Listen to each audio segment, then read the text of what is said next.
Good morning, everyone. Welcome to today's M&T Bank fourth quarter and full year 2025 earnings conference call. All lines have been placed in a listen-only mode, and the floor will be open for your questions following the presentation. If you would like to ask a question at that time, please press star, then the number 1 on your telephone. If at any point your question has been answered, you may remove yourself from the queue by pressing star 2. When posing your question, we ask that you please pick up your handset to allow for optimal sound quality. Lastly, if you should require operator assistance today, please press star 0, and please be advised that today's conference is being recorded. I would now like to hand the conference over to Rajiv Ranjan, Head of Investor Relations and Corporate Development. Please go ahead, sir. Thank you, Bo, and good morning. I would like to thank everyone for participating in M&T's fourth quarter 2025 earnings conference call. If you have not read the earnings release we issued this morning, you may access it along with the financial tables and schedules by going to our investor relations website at ir.mtb.com. Also, before we start, I would like to mention that today's presentation may contain forward-looking information. Cautionary statements about this information are included in today's earnings release materials and in the investor presentation, as well as our SEC filings and other investor materials. The presentation also includes non-GAAP financial measures as identified in the earnings release and investor presentation.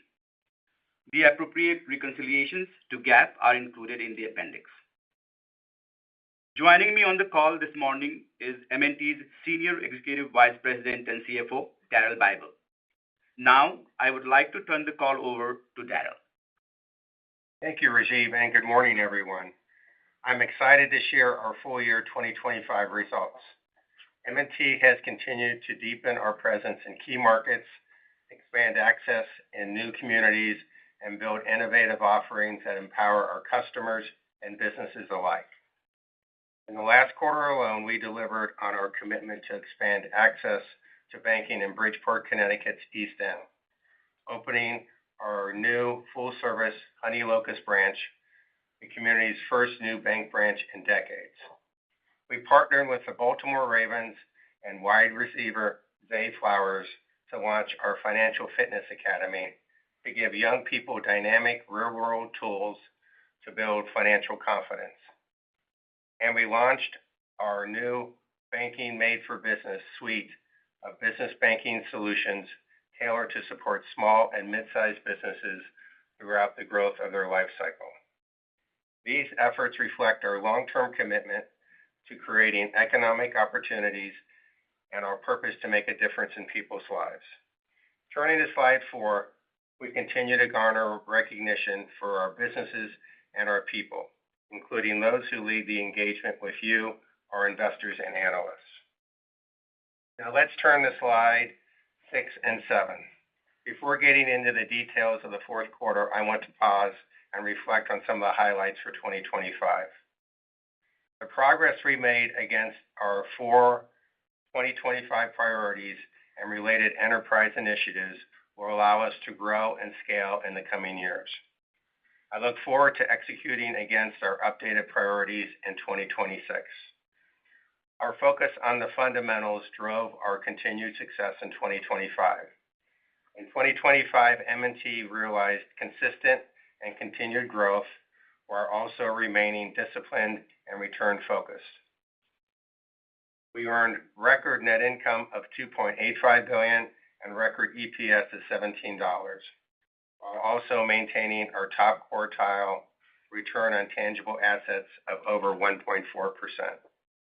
We increased our quarterly dividend by 11%, repurchased 9% of our outstanding shares, and grew tangible book value per share by 7%.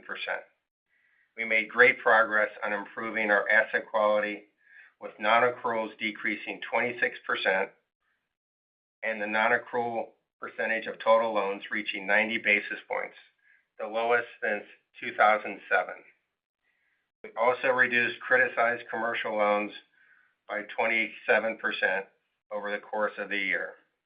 We grew fee income by 13%, reaching a record of $2.7 billion, and we increased our fee mix as a percentage of revenue from 26% to over 28%.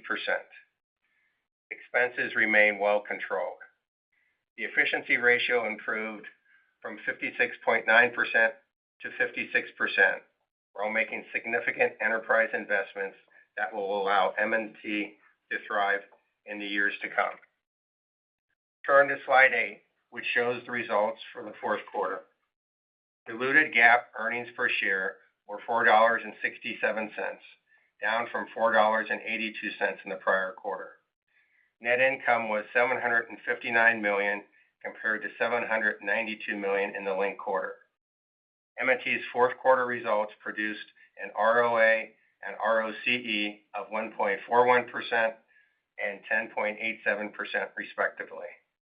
The fourth quarter included two notable expense items: a $29 million reduction in FDIC expense related to the lower estimated special assessment, adding 14 cents to EPS, and a $30 million charitable contribution, which reduced EPS by 15 cents. Slide 9 includes supplemental reporting of M&T's results on a net operating or tangible basis. M&T's net operating income was $767 million compared to $798 million in the linked quarter. Diluted net operating earnings per share were $4.72, down from $4.87 in the prior quarter. Net operating income yielded an ROTA and an ROTCE of 1.49% and 16.24% for the recent quarter. Next, we'll look a little deeper into the underlying trends that generated our fourth quarter results. Please turn to slide 10. Taxable equivalent net interest income was $1.79 billion, an increase of $17 million or 1% from the linked quarter. The net interest margin was 3.69%, an increase of 1 basis point from the prior quarter. This improvement was driven by a positive 4 basis points from higher asset liability spread driven by continued fixed asset repricing and favorable funding mix. Positive 3 basis points from a reduction in negative impact of our interest rate swaps, partially offset by a negative 6 basis points from the lower contribution of net free funds. Turning to slide 12 to talk about average loans. Average loans and leases increased $1.1 billion to $137.6 billion.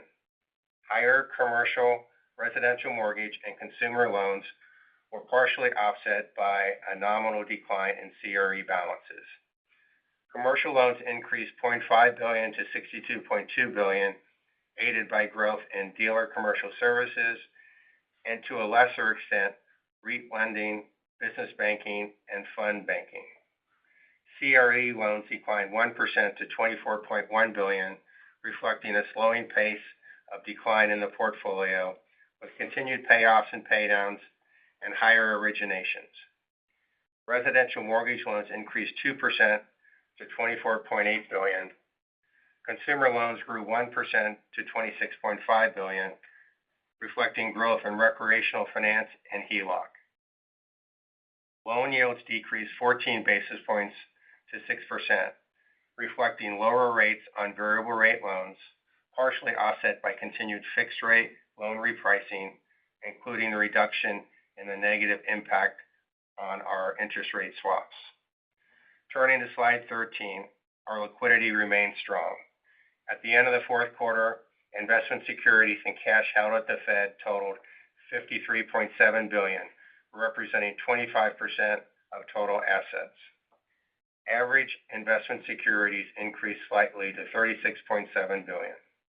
In the fourth quarter, we purchased a total of $0.9 billion in debt securities with an average yield of 4.9%. The yield on the investment securities increased 4 basis points to 4.17%, reflecting continued fixed rate securities repricing benefit. The duration of the investment portfolio at the end of the quarter was 3.4 years, and the unrealized pre-tax gain on available for sale portfolio was $208 million, or a 10 basis point CET1 benefit if included in regulatory capital. While not subject to the LCR requirements, M&T estimates that its LCR on December 31st was 109%, exceeding the regulatory minimum standards that would be applicable if we were a Category 3 institution. Turning to slide 14, average total loans rose $2.4 billion to $165.1 billion. Non-interest-bearing deposits increased $0.1 billion to $44.2 billion. Interest-bearing deposits increased $2.2 billion to $120.9 billion, driven by growth in commercial and business banking, partially offset by smaller declines in consumer and corporate trust deposits. Interest-bearing deposit costs decreased 19 basis points to 2.17%, aided by lower retail time deposit costs and lower interest checking and savings costs across our business lines. Continuing on slide 15, non-interest income was $696 million compared to $752 million in the linked quarter. Mortgage banking revenues were $155 million, up from $147 million in the third quarter. Residential mortgage banking revenues decreased $3 million to $105 million. Commercial mortgage banking increased $11 million to $50 million, driven by higher gains on the sale of commercial mortgage loans. Trust income increased $3 million to $184 million from higher institutional services fee income. Other revenues from operations decreased $67 million to $163 million, primarily from prior quarter items, including the $28 million distribution of an earnout payment, a $20 million Bayview distribution, and a $12 million gain on the sale of equipment leases. Turning to slide 16. Non-interest expenses for the quarter were $1.38 billion, an increase of $16 million from the prior quarter. Salary and benefits decreased $24 million to $809 million from lower severance and other benefit-related expenses. Professional services increased $24 million to $105 million, reflecting higher legal and review costs. FDIC expense decreased $21 million, mostly related to the reduction in the estimated special assessment expense. Other costs of operations increased $15 million to $151 million from the $30 million contribution to the M&T Charitable Foundation, partially offset by the settlement gain from the pension annuity purchase and the prior quarter impairment of renewable energy tax credit investment. The efficiency ratio was 55.1% compared to 53.6% in the linked quarter. Next, let's turn to slide 17 for credit. Net charge-offs for the quarter totaled $185 million or 54 basis points, increasing from 42 basis points in the linked quarter. Net charge-offs reflect the resolution of 3 previously identified credits totaling over $100 million. Non-accrual loans decreased 17% to $1.3 billion. The non-accrual ratio decreased 20 basis points to 90 basis points, driven largely by payoffs and charge-offs of the commercial and CRE non-accrual loans. In the fourth quarter, we reported a provision for credit losses of $125 million compared to net charge-offs of $185 million. The allowance for loan losses as a percent of total loans decreased 5 basis points to 1.53% from improved asset quality and macroeconomic factors. Slide 18 has a summary of our NDFI portfolio. The NDFI portfolio increased $1.3 billion from the third quarter to $12.6 billion. The increase was driven by both net new loan growth and a recategorization of certain C&I loans as NDFI. Please turn to slide 19.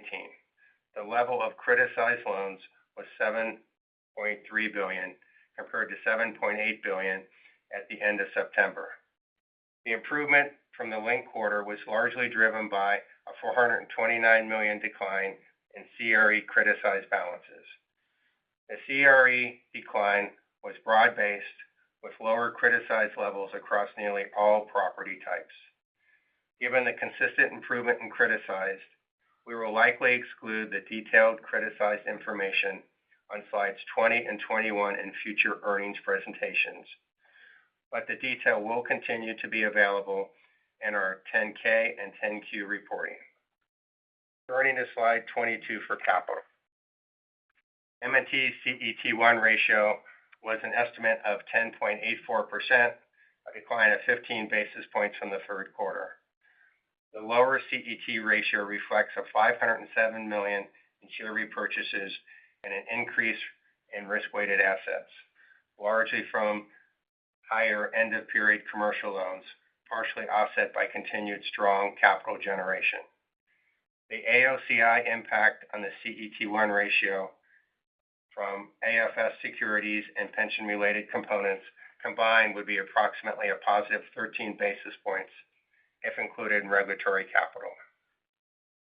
On slide 23, we have our employee directions for 2026, which is shaped by two priorities drawn from the work across the company.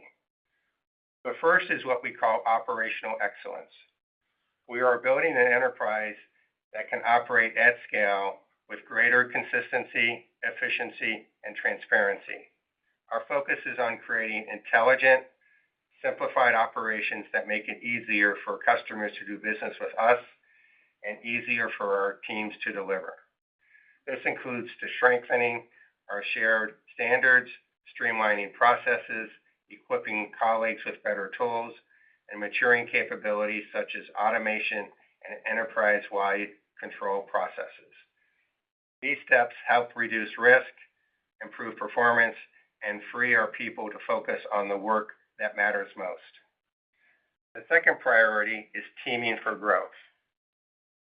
We are leaning into a more unified enterprise-wide approach to growth, bringing together markets, business lines, and capabilities so clients experience us as one bank.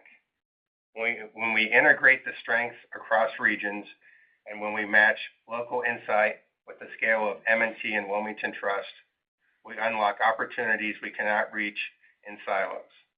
This focus is about deepening relationships, more coordinated planning, and a shared approach to serving clients across the spectrum, from retail to commercial to wealth. Together, these priorities help deliver us consistent value, position the bank for the long-term performance, and strengthen how we serve the communities that rely on us. Now, turning to slide 24 for the outlook. First, let's begin with the economic backdrop. The economy continues to hold up well despite the ongoing concerns and uncertainty regarding tariffs and other policies. Private data sources reported decent spending growth in the holiday season and roughly a 4%. Through price increases have driven some of that growth. The economy bounced back in the third quarter for the strongest expansion in 2 years, though we are cautious of possible revisions and a slowdown once the fourth quarter data is collected. Businesses continue engaging in CapEx and equipment, while spending on new buildings remain in decline. Although overall economic activity was resilient, we remain attuned to the risk of the slowdown in coming quarters due to weakening labor market. We remain well positioned for a dynamic economic environment. Now turning to the outlook, starting with net interest income.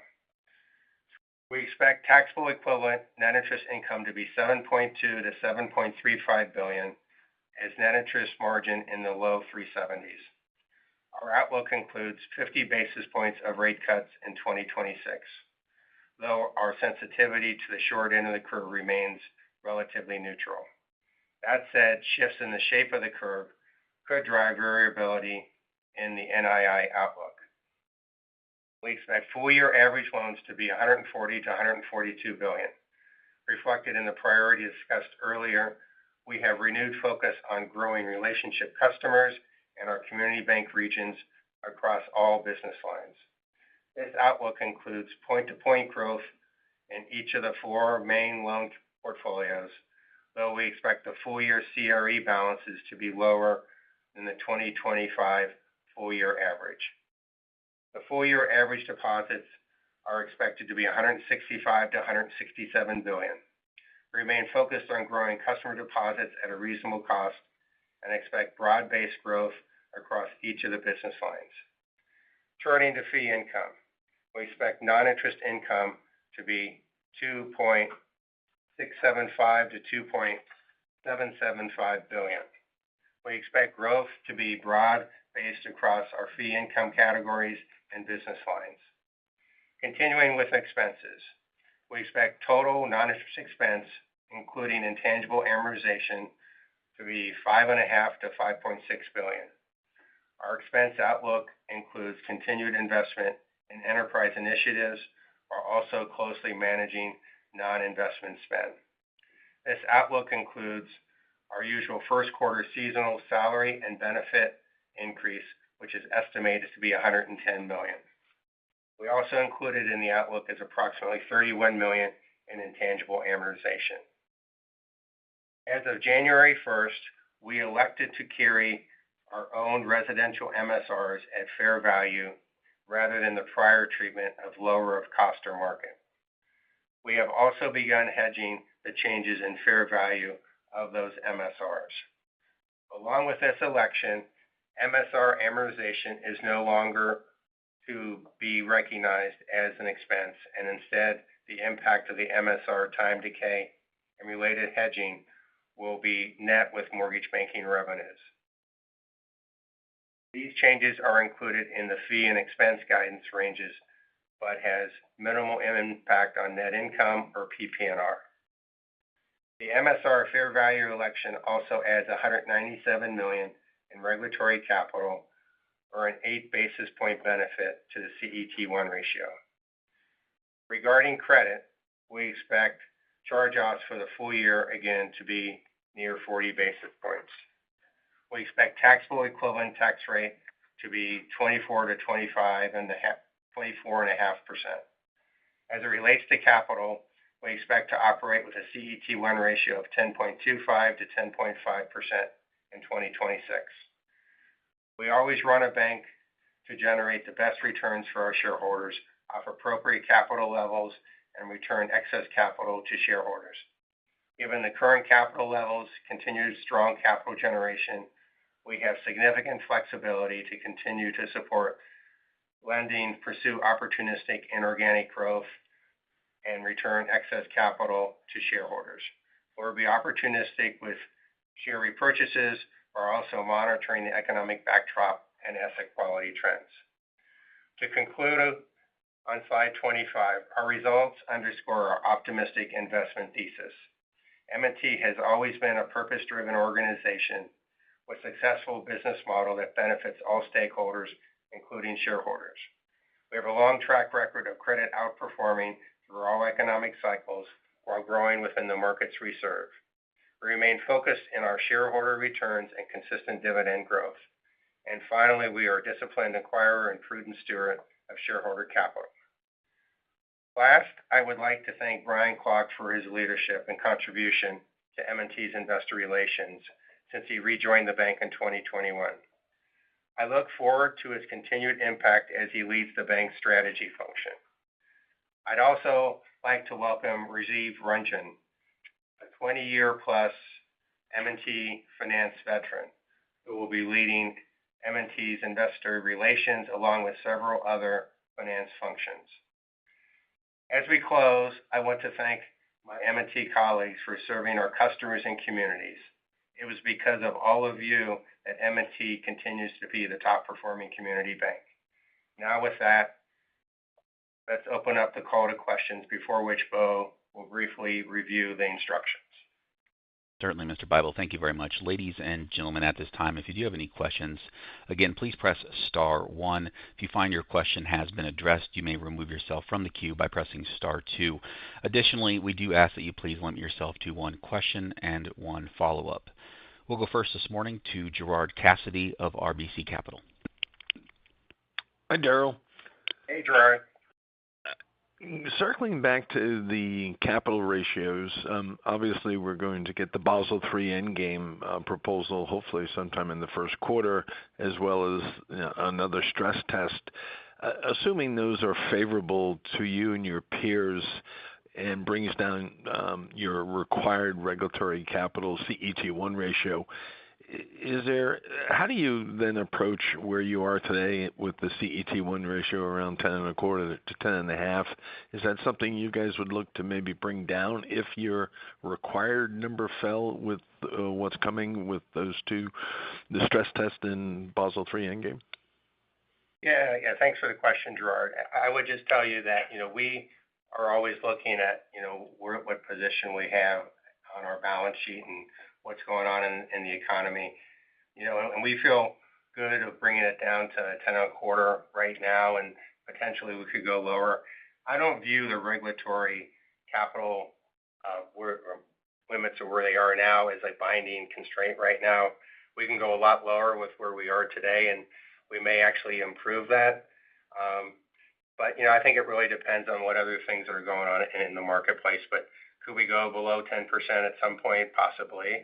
And we will evaluate it and consider that with everything else we do as we move forward. And you mentioned binding constraint. What would you point to as your binding constraint if you don't look at it as the CET1 ratio? We have other constituencies out there that have other limitations, including the rating agencies, and working with the rating agencies and getting them comfortable with how we're performing. I mean, when I look at our asset quality now, it's probably been the best it's been in the last couple decades. So we are in really strong condition. Our capital generation is probably the best we've been. So we're really strong there. So we have a lot of positives going forward. I love the page when I started out with the statistics. We grew dividends 11%. We retired 9% of shareholders, and we grew tangible book 7%. We had record income, net income, EPS, our ROTA is over 1.4, and our efficiency ratio went down from 56.9 to 56. I mean, we are performing at a very high level, and the risk that we're taking on our balance sheet is the right risk for us, and we feel really good with it, and we're getting great returns on that. Great. And then just as the follow-up question regarding the loan growth, you gave us some clarity on where you are today and where you hope to be moving forward. On the commercial real estate side, I think you pointed out that you think it will start to inflect in the second quarter of 26. Is there regions of the franchise or property types that you're anticipating will be the driver behind this inflection? Yeah, I would say when you look at our teams and the CRE team run by Tim Gallagher and all the credit folks in Rich Berry's area, they've been working all 2025 to get us back on track. And if you look at the fourth quarter, our production levels were the strongest they've been for a very long time. December, we closed over 900 million loans in CRE. So we are performing on all cylinders. If you look at our three sectors, we have a large regional CRE portfolio that is hitting all cylinders. We have a strong M&T RCC business that is also hitting record returns and record outstandings. And we have an institutional CRE that is also performing very well. So our CRE businesses are really strong and productive, and we will have growth, as we said, starting in the second quarter on an average basis. So we're going to have four of our loan portfolios. All of our four loan portfolios should have point-to-point loan growth for us in 2026, which would be really, really strong and gives us a lot of confidence with our earnings power. Great. And Brian, good luck in the enhanced role. Thank you, Daryl. Thanks, Gerard. Thank you. We'll go next now to Scott Siefers with Piper Sandler. Good morning, guys. Thanks for taking the question. Daryl, actually just hoping you can expand upon just what you said about some of those non-CRE drivers. As we look at CRE having come down the last couple of years, you've had pretty good momentum in some of those other main categories. Where do you see the best demand and sort of your willingness to lend in those kind of non-CRE categories as we look out into the course of the year? So, Scott, when you look at where we've had growth for the last couple of years, it's been in our C&I, but mainly in our specialty businesses, fund banking, mortgage warehouse, and other portfolios like corporate institutional. And that will continue to grow and do really nicely. But when we talked about our new priorities that we have for 2026, one of them is called Teaming for Growth. Teaming for Growth simply is basically bringing the whole bank together in the regions that we operate in. We operate in 27 regions where we have regional presidents. Regional presidents have the local knowledge to how we go to market in those markets. So we're trying to combine the regional president's local knowledge with the scale and how we deliver our products and services of a larger company together. And we're really focused on growing our regional regions this year and do that. We are planning to grow in that area, and we think we'll be very successful there.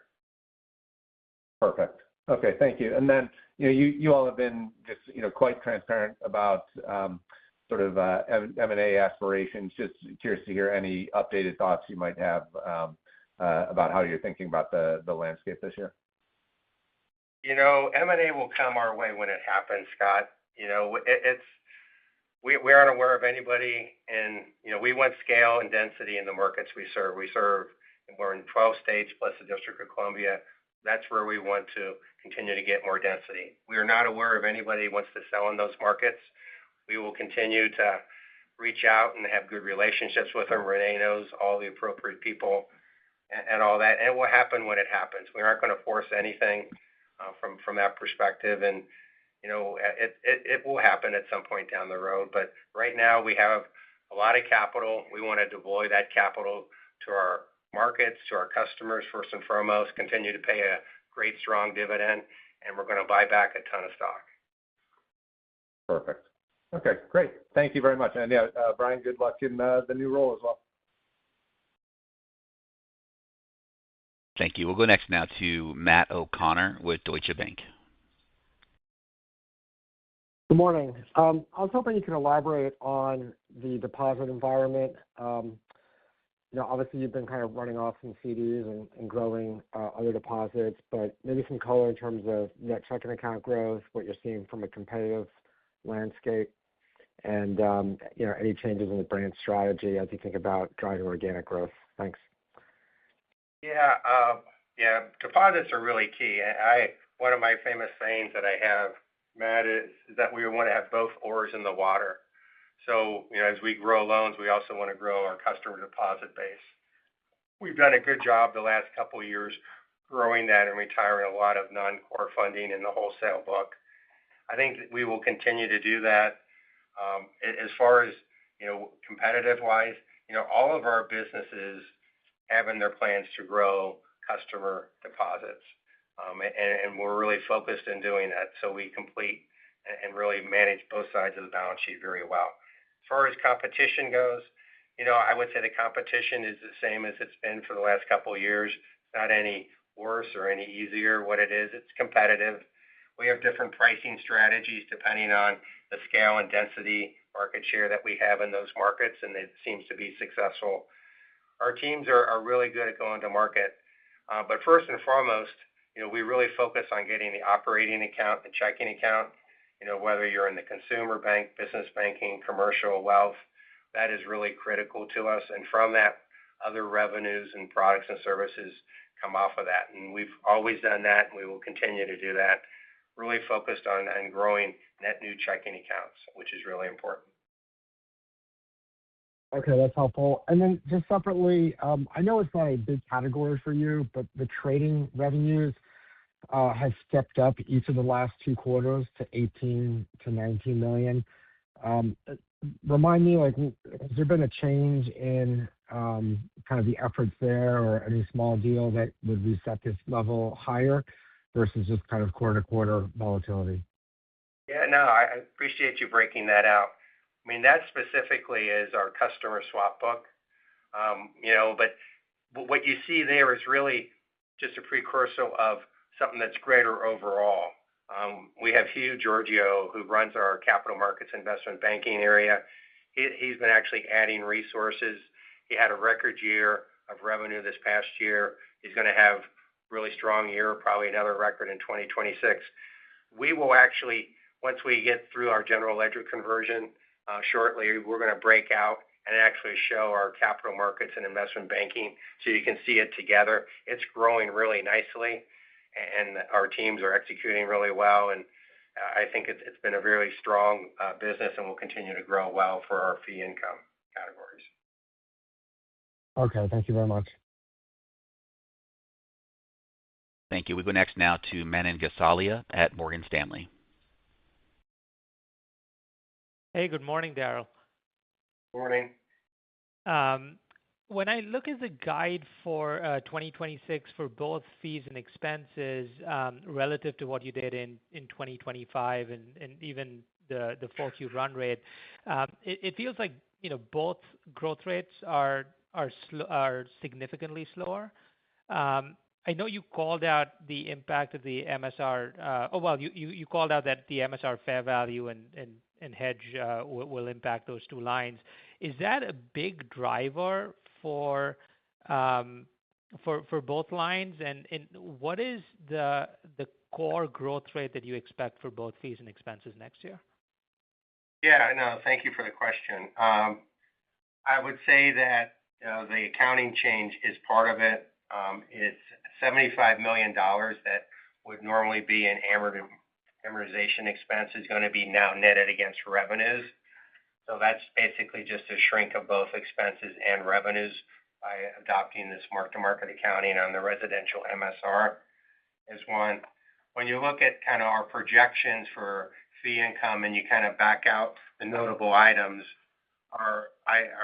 we should be about 4% in fee growth is kind of what we're looking there. And it's pretty broad-based when you look at the fee growth. We're growing our treasury management. That was up double-digit year over year. We expect to be close to that again in 26. We're growing trust revenues. We're growing in the mortgage area. Potentially, our commercial mortgages are off to a good start, so they're doing really well. Residential mortgages, if rates come down on the longer end, we'll be able to do well there.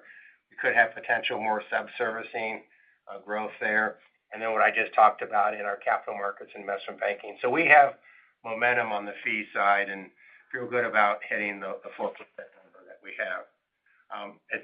If you look and put it all together, we are generating positive operating leverage in 26, probably 150 basis points plus or minus. So we feel good about that like we did this past year. Got it.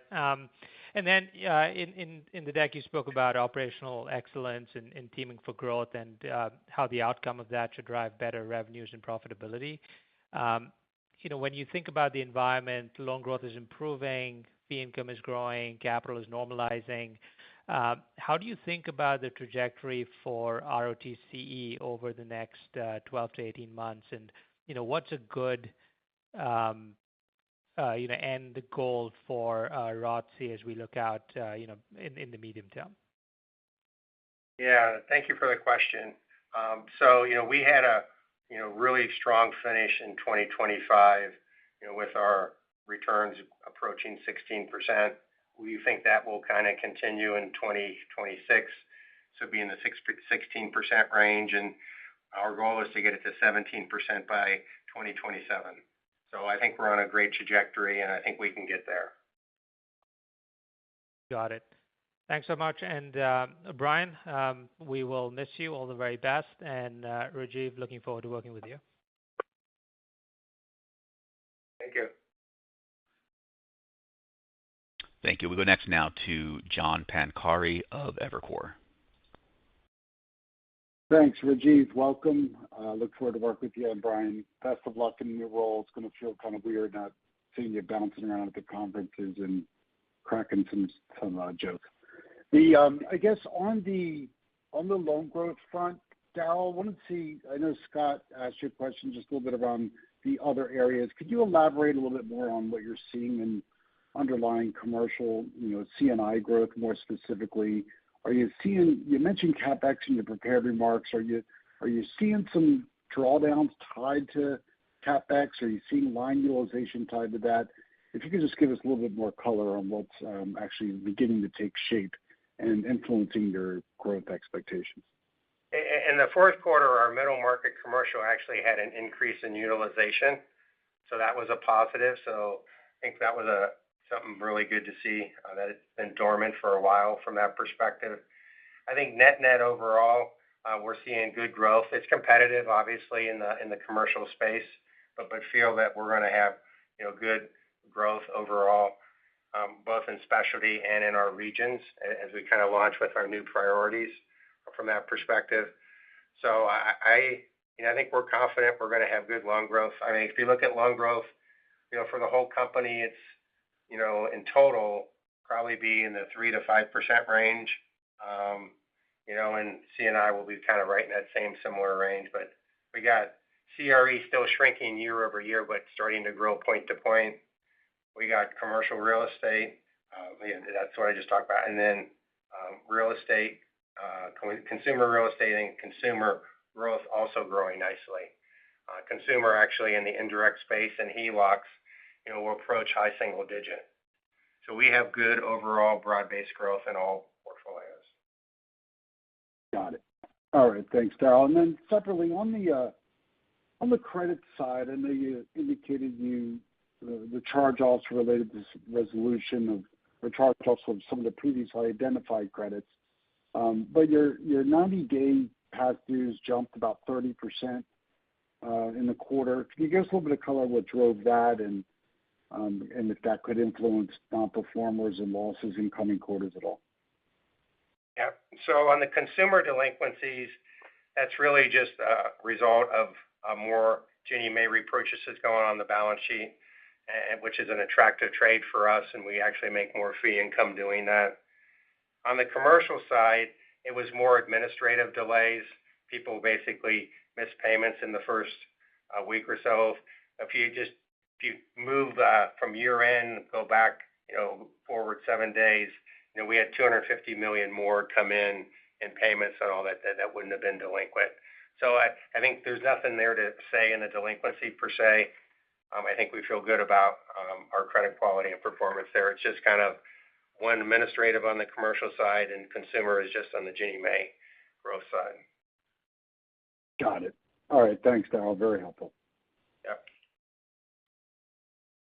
Thank you. We'll go next now to David Chiaverini of Jefferies. Hi, thanks for taking the question. I wanted to ask about your deposit beta on the next 50 basis points of cuts. What's your assumption there? We've been holding pretty good to the low 50s, David, so far. And, we feel really good in the down 50 that you asked for, still staying in the low 50s. I think that's definitely doable.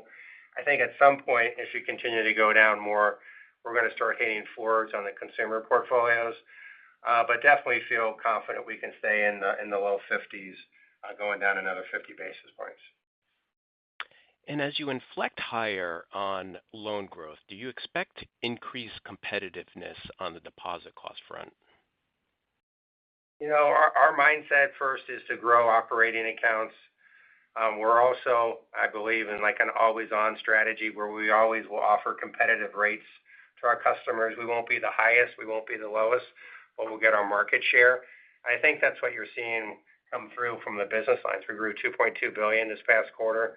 It was in business banking and commercial. So I feel that we're pretty much hitting stride there and doing really well. So I feel that our deposit growth will stay intact with our loan growth. I don't think you're going to have any disconnect there. Great, thank you. And Brian, thank you and good luck in the new role. We'll go next now to Erika Najarian with UBS. Hi, good morning. Just wanted to take a step back, Daryl, as we think about how longer-term shareholders should sort of frame the M&T investment case. As we think about your capital position and as we think about, some of these initiatives and, sort of the CRE optimization strategy, as you think about 2026 and maybe the next 3 years, what is more important to this management team and board, optimizing ROTCE or optimizing growth? That sounds like a familiar question.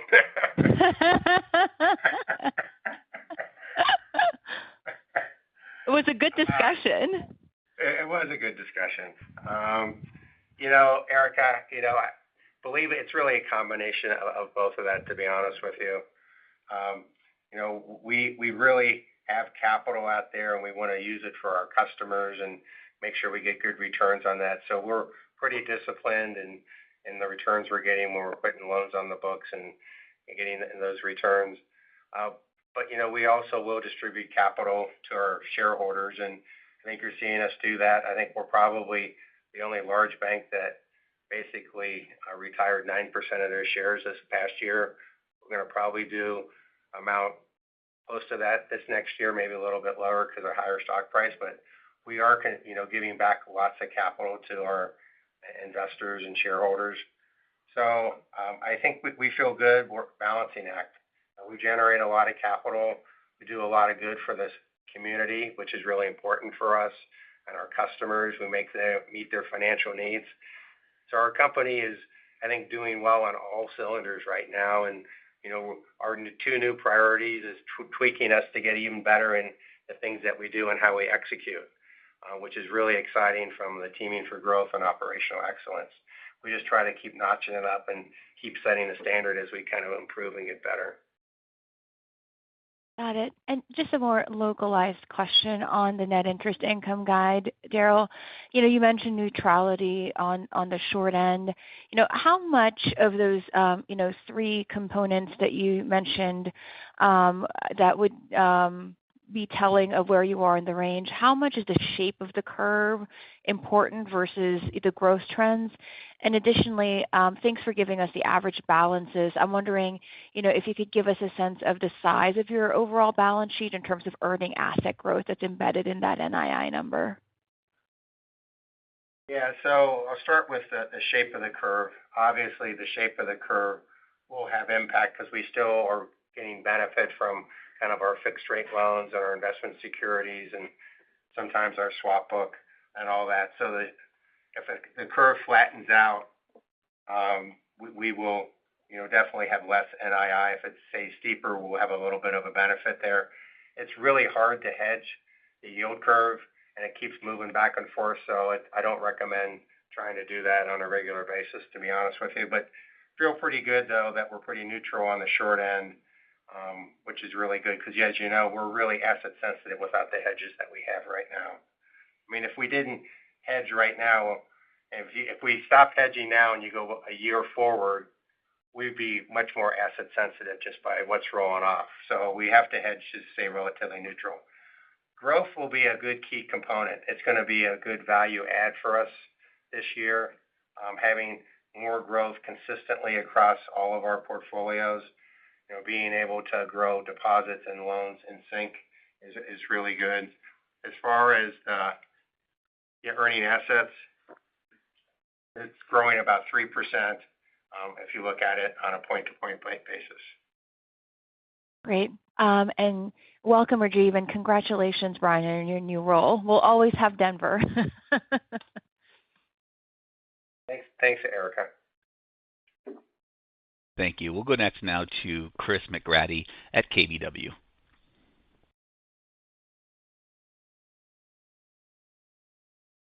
And Mr. McGratty, your line is open, sir. You might be on mute. Yep, sorry about that. Earlier in your remarks, Daryl, you talked about checking account growth as a priority in terms of mix shift within the deposits. Can you put a little meat on like checking account traction, maybe accounts opened in 2025, outlook for non-interest bearing, anything you could provide there would be great. I'd probably start with my favorite business that I have is business banking. When you look at business banking, we have 3 times more deposits than loans. Their go-to-market strategy is always to get the checking account first and foremost. In the consumer bank, we definitely, try to grow and we monitor those statistics every month to try to get net account growth from that perspective. And then commercial and wealth, it's definitely important from that. And we are investing heavily in our treasury management products and services that are helping the growth in business banking as well as commercial. As far as specific numbers of account growth, I'll probably be able to give you that maybe at the next conference and all that. I don't have that handy with me right now, Chris. but we'll share that information in our next investor deck for the first quarter. If that's okay. That'd be great. Thank you. And as my follow-up, I'm looking at slide 24 in the ranges that you've provided.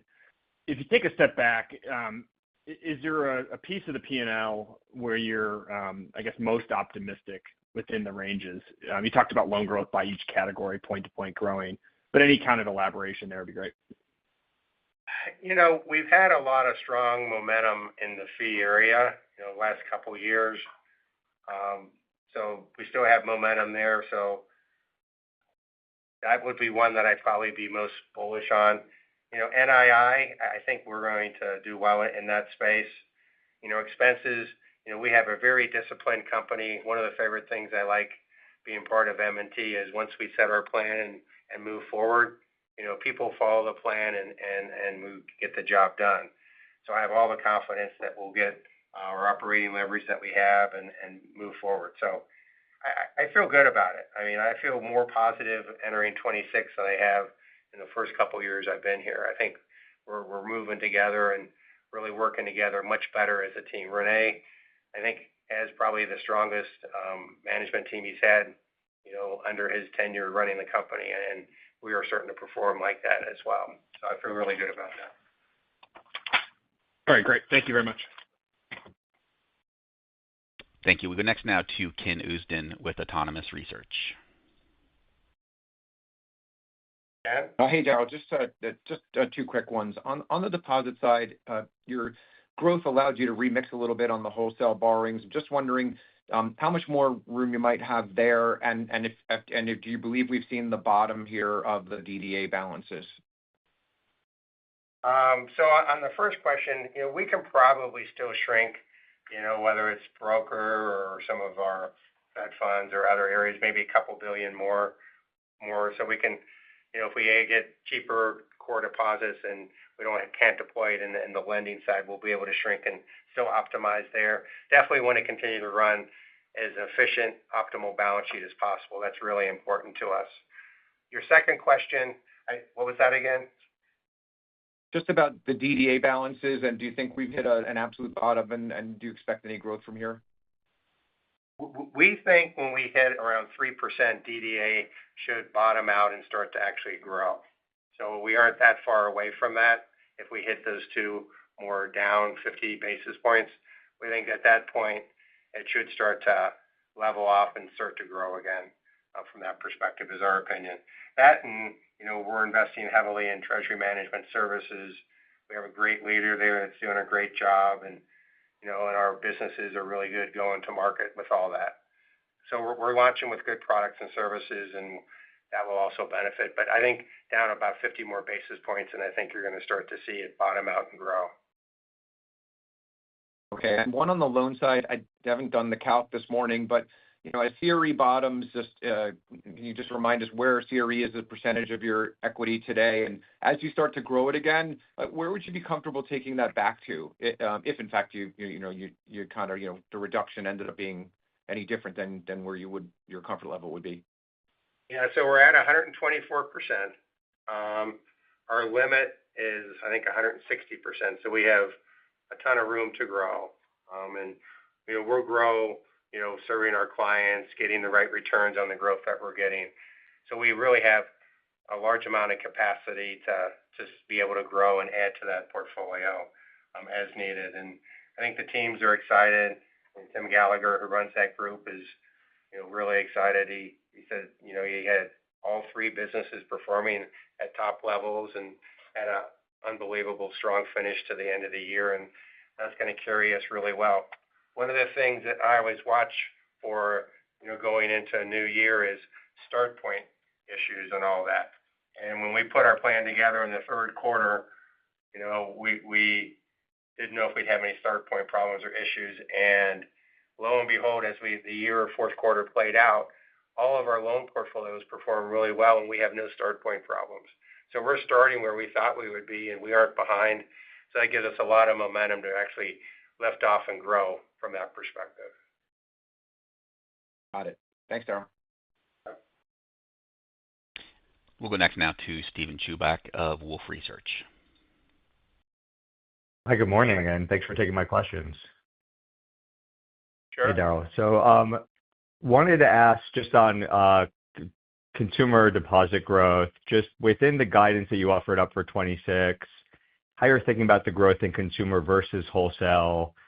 I know we don't have the explicit disclosure within the supplement, but I know last quarter, year-on-year retail deposit growth, it was beginning to recover back towards that flat year-on-year level.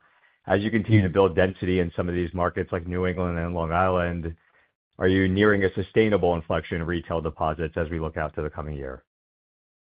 Yeah, we are really focused at growing our consumer deposits and believe that is kind of the real value that you have by having a strong consumer threshold.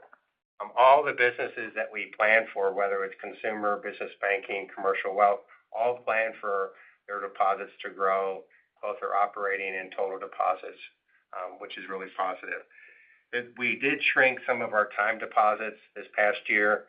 That was intentional because we didn't have a use for the higher costs. We can get that back very easily by just going out and doing that. That was a conscious decision. But net overall, we feel good about the growth and what we can achieve in the consumer side. As far as commercial goes, they're a machine. They're really important when we go and serve our clients. It's not just loans, deposits, treasury management, other fee income services. They deliver and bring the whole bank to them and all that. So we're really good about getting the right wallet share on the commercial side. Thanks for that color. And for my follow-up, just on mortgage banking, revenues continue to grow at a healthy clip. I know that's primarily been driven by the expansion in the subservicing business. Do you believe the tailwinds from 25 could persist into 26? What's a reasonable expectation for growth within that subservicing business at the current clip? So there's going to be a couple changes in 26 in subservicing. Early on, I think we're going to lose a smaller portfolio, but then we're going to get something back the next quarter and potentially even get more back in the second half of the year. So Mike Drury, who is in charge of that business and many other businesses out there, feels really good about his mortgage business, his subservicing. We are really good subservicers in the hard to service.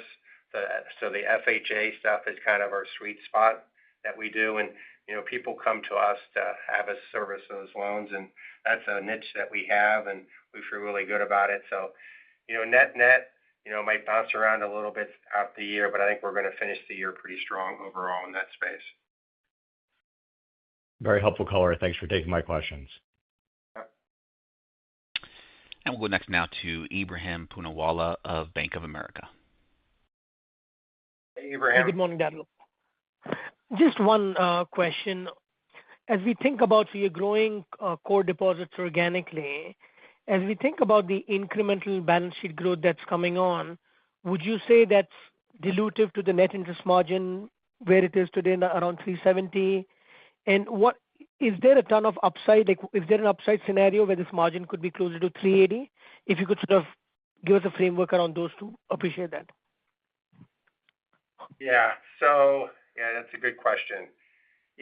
When we, put on customer relationships, we look at the returns for the overall relationship. We just don't look at one side of the fence, whether it's deposits or loans. It's the whole relationship.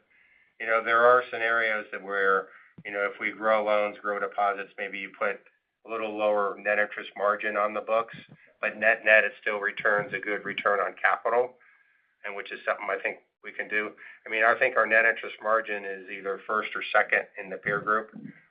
So we have room for it to go down, if we need it to go down to be competitive. But right now, we're trying to continue to keep our mix there and grow the DDA in conjunction with interest-bearing deposits, as well as, good, attractive spread loans and getting good fee income overall. So it's really getting the whole balance there. But, the guide that we have is what we're giving you is what we think is going to happen, from what we're going to earn, and we'll keep you updated as that plays out. But right now, we feel really good about operating in the low 370s for 2026. Got it. Thanks. Thank you. Gentlemen, it appears we have no further questions this morning. Mr. Ranjan, I'd like to turn things back to you, sir, for any closing comments. Thank you. Again, thank you all for participating today. And as always, if any clarification is needed, please contact our Investor Relations Department at 716-842-5138. And I look forward to working with all of you. Thank you, Mr. Ranjan. Thank you, Mr. Bible. Ladies and gentlemen, that will conclude today's M&T Bank fourth quarter and full year 2025 earnings conference call. Again, thanks so much for joining us, everyone. We wish you all a great afternoon. Goodbye.